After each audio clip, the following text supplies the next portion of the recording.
ગયા લેક્ચરમાં આપણે ત્રિકોણની સમરૂપતાની વાત કરેલી હતી. તો આજે મિત્રો આપણે ત્રિકોણના ક્ષેત્રફળની વાત કરવાની છે કે જો બે ત્રિકોણ સમરૂપ હોય તો તેના ક્ષેત્રફળમાં શું થાય છે, બરોબર? તો આજનો આપણો પ્રમેય છે પ્રમેય 6.6. બે સમરૂપ ત્રિકોણના ક્ષેત્રફળનો ગુણોત્તર તેમની અનુરૂપ બાજુઓના ગુણોત્તરના વર્ગ બરાબર હોય છે, બરોબર? તો અહીંયા બે ત્રિકોણની વાત કરેલી છે કે બંને ત્રિકોણ સમરૂપ છે તો એના ક્ષેત્રફળનો ગુણોત્તર આપણે લઈશું તો એ કેટલો મળશે, તો કે એની અનુરૂપ બાજુના ગુણોત્તરના વર્ગ બરાબર. તો આ વસ્તુ આપણે સાબિત કરવાની છે. અને બીજી વાત કે આ બહુ મહત્વનો પ્રમેય છે, બરોબર? અને એટલો જ સહેલો પણ છે એટલે તમને બધાને આવડી પણ જશે, બસ થોડું ધ્યાન રાખવાનું છે આપણે. તો સૌથી પહેલા આપણે બે ત્રિકોણ દોરેલા છે, એકને આપણે ABC નામ આપશું અને બીજાને PQR નામ આપેલું છે. હવે આ ABC અને PQR બંને કેવા છે, સમરૂપ છે. તો આપણે એ બતાવવાનું છે કે બંનેના ક્ષેત્રફળનો ગુણોત્તર લેશું તો એ કેટલો મળશે, અનુરૂપ બાજુના ગુણોત્તરના વર્ગ બરાબર. મતલબ કે AB ના છેદમાં PQ એનો વર્ગ અથવા તો BC ના છેદમાં QR એનો વર્ગ અથવા તો AC ના છેદમાં PR એનો વર્ગ. દરેક કોઈ પણનો વર્ગ લેશું તો તે ત્રિકોણના ક્ષેત્રફળના ગુણોત્તર જેટલો મળશે. તો શરૂઆત કરીએ પ્રમેયની. સૌથી પહેલા આવશે પક્ષ. તો પક્ષમાં શું આવશે, જે વસ્તુ આપણને આપેલી છે. આપણને શું કીધું છે કે બે સમરૂપ ત્રિકોણના, મતલબ જે બે ત્રિકોણ આપ્યા છે એ કેવા છે, સમરૂપ. આ વસ્તુ આપણને કઈ દીધી છે. આપણે પક્ષમાં લખશું કે ત્રિકોણ ABC સમરૂપ ત્રિકોણ PQR, બરાબર? આટલી વસ્તુ આપણને આપેલી છે તો એને આપણે પક્ષમાં લખીશું. હવે આવશે સાધ્ય. સાધ્યમાં જે વસ્તુ સાબિત કરવાની છે, આપણે શું સાબિત કરવાનું છે, ત્રિકોણના ક્ષેત્રફળનો ગુણોત્તર. બે ત્રિકોણના ક્ષેત્રફળનો ગુણોત્તર છે એટલે કે ત્રિકોણ ABC નું ક્ષેત્રફળ છેદમાં ત્રિકોણ PQR નું ક્ષેત્રફળ એ કેટલું મળે છે, તો કીધું કે તેમની અનુરૂપ બાજુના ગુણોત્તર. અનુરૂપ બાજુનો ગુણોત્તર એટલે કે AB ના છેદમાં PQ ગુણોત્તરના વર્ગ બરાબર છે, બરોબર? તો આપણે આનો વર્ગ કરવો પડશે. એ જ રીતે તમે BC અને QR પણ લઈ શકો છો તો એના વર્ગ બરાબર પણ થશે બરાબર AC ના છેદમાં PR.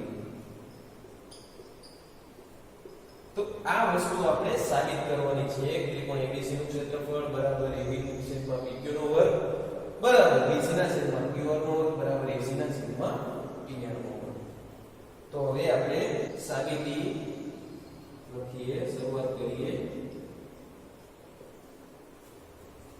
તો સૌથી પહેલા આપણે એક વસ્તુ અહીંયા આપણે જોઈશું કે અહીંયા કીધું છે કે ત્રિકોણના ક્ષેત્રફળનો. હવે આપણે ત્રિકોણનું ક્ષેત્રફળ મેળવવું પડશે. ત્રિકોણના ક્ષેત્રફળનું સૂત્ર છે 1/2 પાયો ગુણ્યા વેધ. તો આપણે બંનેમાં વેધની જરૂર પડશે એટલે આપણે બે વેધ દોરીએ. બંને ત્રિકોણમાં એક વેધ લીધો એને આપણે નામ આપી દઈએ A અને તો સૌથી પહેલા આપણે શું કરવાનું છે કે બે વેધ દોરવાના છે. આપણે લખશું ત્રિકોણ ABC અને ત્રિકોણ PQR માં અનુક્રમે વેધ કયા કયા વેધ દોર્યા, ABC માં AM અને PQR માં PN દોરો. ચાલો તો આપણે વેધ દોરી નાખ્યા છે. તો હવે આપણે ત્રિકોણના ક્ષેત્રફળની વાત કરી શકીએ છીએ, બરોબર? તો બંને ત્રિકોણના ક્ષેત્રફળ મેળવીએ એ માટે ત્રિકોણ ABC નું ક્ષેત્રફળ છેદમાં ત્રિકોણ PQR નું ક્ષેત્રફળ. ચાલો ત્રિકોણ ABC ના ક્ષેત્રફળની વાત કરીએ તો ABC નું ક્ષેત્રફળ મળશે 1/2 પાયો ગુણ્યા વેધ. ચાલો ABC નો પાયા તરીકે આપણે BC લઈએ અને BC ઉપરનો વેધ છે AM. છેદમાં PQR નું ક્ષેત્રફળ 1/2 પાયો PQR નો પાયો છે QR ગુણ્યા ભેદ છે P. અહીંયા 1/2 કેન્સલ થઈ જાય છે બરોબર. તો આને આપણે કહી દઈએ સમીકરણ નંબર 1. હવે આપણે અહીંયા જોઈ શકીએ છીએ કે સાધ્યમાં જે છે એ ડાબી બાજુ આપણને અહીંયા મળી ગઈ છે. હવે આપણે શું કરવાનું છે? જમણી બાજુ લાવવાની છે. જમણી બાજુમાં કોઈ પણ બે બાજુનો ગુણોત્તર જે આપણી પાસે છે BC ના છેદમાં Q, પરંતુ આપણે એનો વર્ગ લાવવાનો છે. અને બીજું કે AM ના છેદમાં PM જેને આપણે હટાવી દેવાનું છે બરોબર. આની કઈ આપણે જરૂર નથી. તો આગળ વધીએ.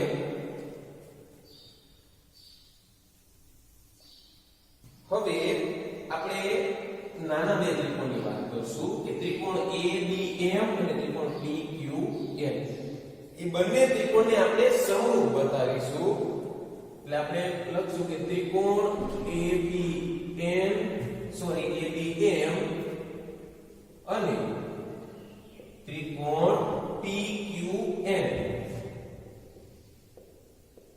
એ બંને ત્રિકોણમાં આપણે સમરૂપતા મળે છે કે નહીં આપણે ચકાસવાની છે. તો સૌથી પહેલા બંને ત્રિકોણમાં જોઈએ તો ખૂણો B અને ખૂણો Q બંને કેવા હશે? સરખા હશે.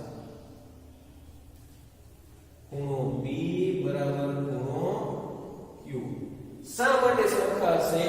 કારણ કે આપણે પક્ષમાં જ કીધેલું છે કે બંને ત્રિકોણ કેવા છે?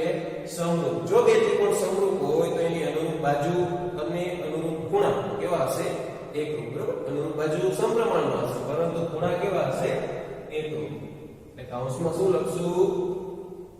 ત્રિકોણ ABC સમરૂપ ત્રિકોણ PQR બરાબર. બંને સમરૂપ છે. અથવા તો તમે કૌંસમાં ફક્ત પક્ષ આવું લખી દો તો પણ ચાલે. ચાલો હવે બીજા ખૂણાની વાત કરીએ. તો અહીંયા આપણે જોઈએ કે ABM નું M ખૂણો અને PQR નો N ખૂણો બંને કેવા છે? કાટખૂણા છે બરોબર. એટલે એ પણ કેવા હશે? સરખા.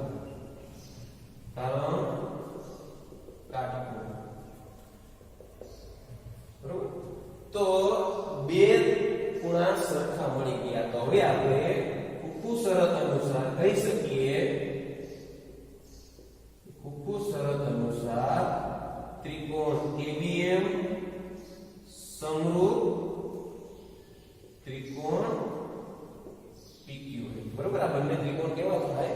સમરૂપ. મતલબ આપણે શું સાબિત કર્યું કે જો આખા ત્રિકોણ તો સમરૂપ હતા જ, ABC અને PQR તો સમરૂપ હતા જ, પરંતુ વેધ દ્વારા જે બે ત્રિકોણ બને છે એ પણ સમરૂપ થાય છે. એ આપણે અહીંયા બતાવ્યું. અને જો આ બંને ત્રિકોણ સમરૂપ હોય તો એની અનુરૂપ બાજુનો ગુણોત્તર લઈએ તો એ પણ કેવો મળશે?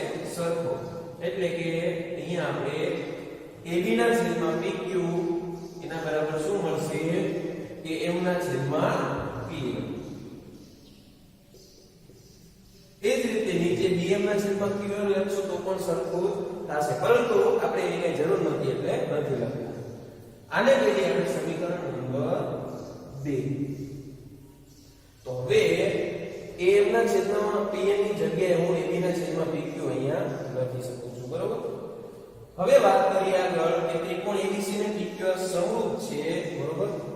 કે અહીં ત્રિકોણ ABC સમરૂપ ત્રિકોણ PQR જે આપણને આપેલું છે માટે એની અનુરૂપ બાજુનો ગુણોત્તર પણ કેવો હશે? સમપ્રમાણ.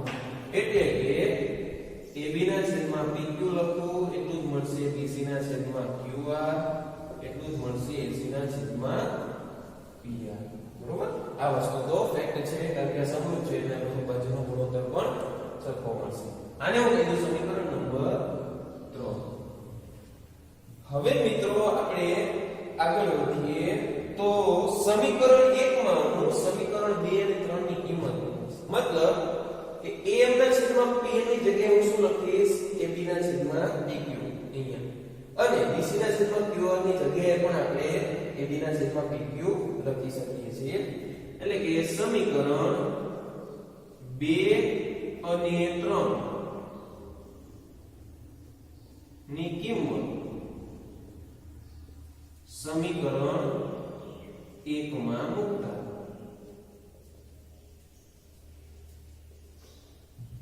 તો આપણને આ રીતનું મળશે. સમીકરણ 1 છે લખીએ. ડાબી બાજુ છે ABC નું ક્ષેત્રફળ છેદમાં PQR નું ABC નું ક્ષેત્રફળ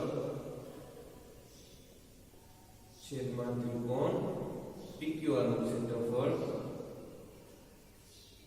બરાબર BC ના છેદમાં QR, એની જગ્યાએ આપણે લખશું AB ના છેદમાં PQ ગુણ્યા હવે છે AM ના છેદમાં PM. તો AM ના છેદમાં PA ની જગ્યાએ આપણે શું લખશું? AB ના છેદમાં PQ. તો હવે આપણે અહીંયા જોઈ શકીએ છીએ કે AB 2 વાર છે, PQ પણ 2 વાર છે, એટલે આખા કૌંસનો વર્ગ થઈ જશે, એટલે કે AB ના છેદમાં PQ એનો વર્ગ. તો અહીંયા આપણે સાબિત કરી દીધું કે કોઈ પણ બે ત્રિકોણ છે સમરૂપ હોય એના ક્ષેત્રફળનો ગુણોત્તર કેવો મળશે? એની અનુરૂપ બાજુના ગુણોત્તરના વર્ગ બરાબર. હવે તમે AB ના છેદમાં PQ છે એની જગ્યાએ તમે BC ના છેદમાં QR પણ લખી શકો છો, AC ના છેદમાં PR પણ લખી શકો છો. ઇન શોર્ટ તમે ત્રણે ત્રણને કમ્પેર કરી શકો છો. હું આને સમીકરણ નંબર 4 આપી દઉં.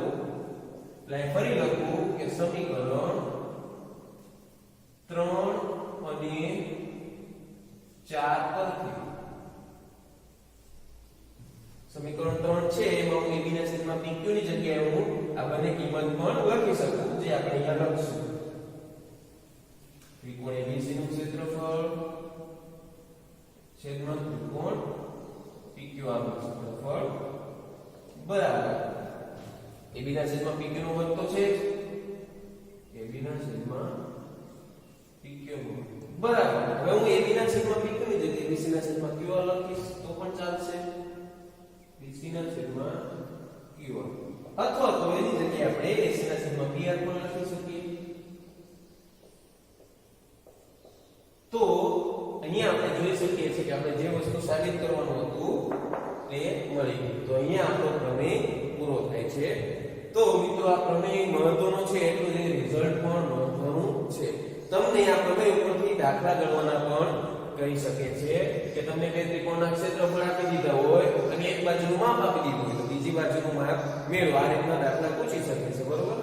તો છે ને બહુ સહેલો, તમે 2 થી 3 વાર લખીને પ્રયત્ન કરજો એટલે આવડી જશે.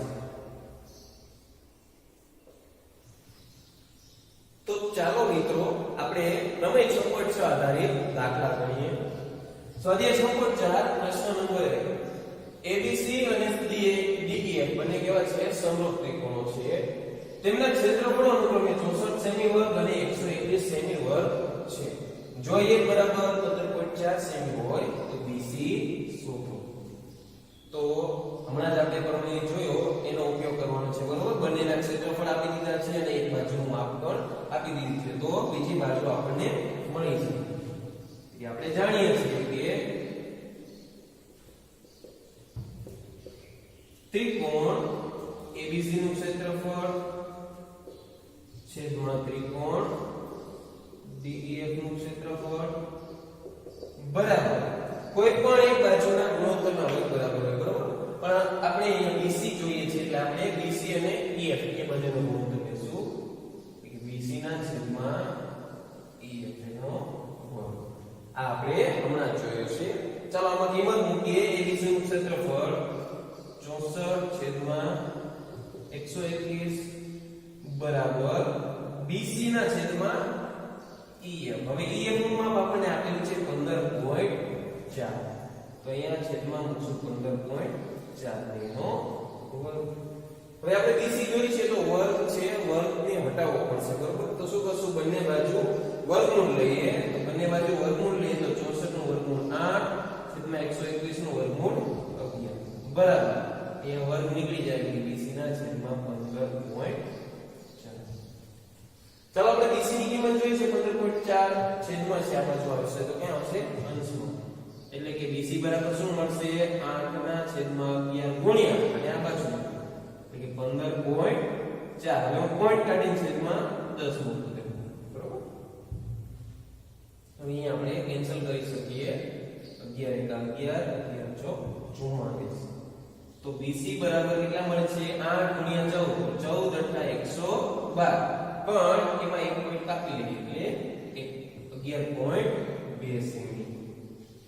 તો મિત્રો ખૂબ જ સરળ દાખલો છે, ફક્ત સૂત્રમાં કિંમત મૂકીને ગણતરી જ કરવાની છે.